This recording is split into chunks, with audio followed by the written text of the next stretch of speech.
வேதம் கேட்போம். நீதிமொழிகள் 28ஆம் அதிகாரம். ஒருவனும் தொடராதிருந்தும் துன்மார்க்கர் ஓடிப்போகிறார்கள், நீதிமான்களோ சிங்கத்தைப் போல தைரியமாயிருக்கிறார்கள். தேசத்தின் பாவத்தின் நிமித்தம் அதன் அதிகாரிகள் அநேகராய் இருக்கிறார்கள். புத்தியும் அறிவும் உள்ள மனுஷனாலோ அதன் நற்சீர் நீடித்திருக்கும். ஏழைகளை ஒடுக்குகிற தரித்திரன் ஆகாரம் விளையாதபடி வெள்ளமாய் அடித்து கொண்டு போகிற மழையைப் போலிருக்கிறான். வேத பிரமாணத்தை விட்டு விலகுகிறவர்கள் துன்மார்க்கரை புகழ்கிறார்கள், வேத பிரமாணத்தை கை கொள்ளுகிறவர்களோ அவர்களுடைய போராடுகிறார்கள். துஷ்டர் நியாயத்தை அறியார்கள், கர்த்தரை தேடுகிறவர்களோ சகலத்தையும் அறிவார்கள். இரு வழிகளில் நடக்கிற திரியாவரக்காரன் ஐஸ்வர்யவானாய் இருந்தாலும் நேர்மையாய் நடக்கிற தரித்திரன் அவனிலும் வாசி. வேத பிரமாணத்தை கை கொள்ளுகிறவன் விவேகமுள்ள புத்திரன். போஜன பிரியருக்கு தோழனாய் இருக்கிறவனோ தன் தகப்பனை அவமானப்படுத்துகிறான். அந்நியாய வட்டியினாலும் ஆதாயத்தினாலும் தன் ஆஸ்தியை பெருக பண்ணுகிறவன் தரித்திரர் பேரில் இறங்குகிறவனுக்காக அதை சேகரிக்கிறான். வேதத்தை கேளாதபடி தன் செவியை விலக்குகிறவனுடைய ஜபமும் அருவருப்பானது.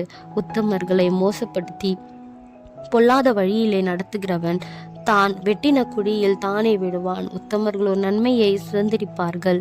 ஐஸ்வர்யவான் தன் பார்வைக்கு ஞானவான், புத்தியுள்ள தரித்திரனோ அவனை பரிசோதிக்கிறான்.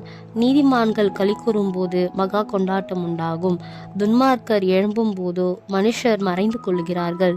தன் பாவங்களை மறைக்கிறவன் வாழ்வடைய மாட்டான், அவைகளை அறிக்கை செய்து விட்டு விடுகிறவனோ இரக்கம் பெறுவான். எப்பொழுதும் பயந்திருக்கிறவன் பாக்கியவான், தன் இருதயத்தை கடினப்படுத்துகிறவனோ தீங்கில் விழுவான். ஏழை ஜனங்களை ஆளும் துஷ்ட அதிகாரி கெர்ச்சிக்கும் சிங்கத்துக்கும் அலைந்து திரிகிற கரடிக்கும் ஒப்பாயிருக்கிறான்.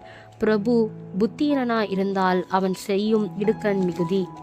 பொருளாசையை வெறுக்கிறவன் தீர்க்காயுசை பெறுவான். இரத்த பழிக்காக ஒடுக்கப்பட்டவன் குழியில் ஒலிக்க ஓடி வந்தால் அவனை ஆதரிக்க வேண்டாம். உத்தமனாய் நடக்கிறவன் ரட்சிக்கப்படுவான். மாறுபான இருவழியில் நடக்கிறவனோ அவற்றில் ஒன்றிலே விழுவான். தன் நிலத்தை பயிரிடுகிறவன் ஆகாரத்தால் திருப்தியாவான். வீணரை பின்பற்றுகிறவனோ வறுமையால் நிறைந்திருப்பான். உண்மையுள்ள மனுஷன் பரிபூரண ஆசீர்வாதங்களை பெறுவான்.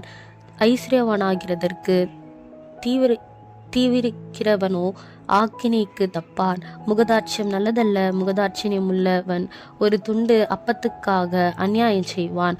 வன்கண்ணன் செல்வனாக்குகிறதற்கு பதறுகிறான், வறுமை தனக்கு வரும் என்று அறியாதிருக்கிறான். தன் நாவினால் முகஸ்துதி பேசுகிறவனை பார்க்கிலும் கடிந்து கொள்ளுகிறவன் முடிவிலே அங்கீகாரம் பெறுவான். தன் தகப்பனையும் தன் தாயையும் கொள்ளையிட்டு தன் அது துரோகம் அல்ல என்பவன் பாழ்கடிக்கிற மனுஷனுக்கு தோழன்.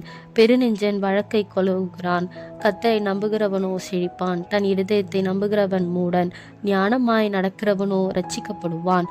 தரித்திரருக்கு கொடுப்பவன் தாழ்ச்சி அடையான், தன் கண்களை ஏழைகளுக்கு விளக்குகிறவனுக்கோ அநேக சாபங்கள் வரும்.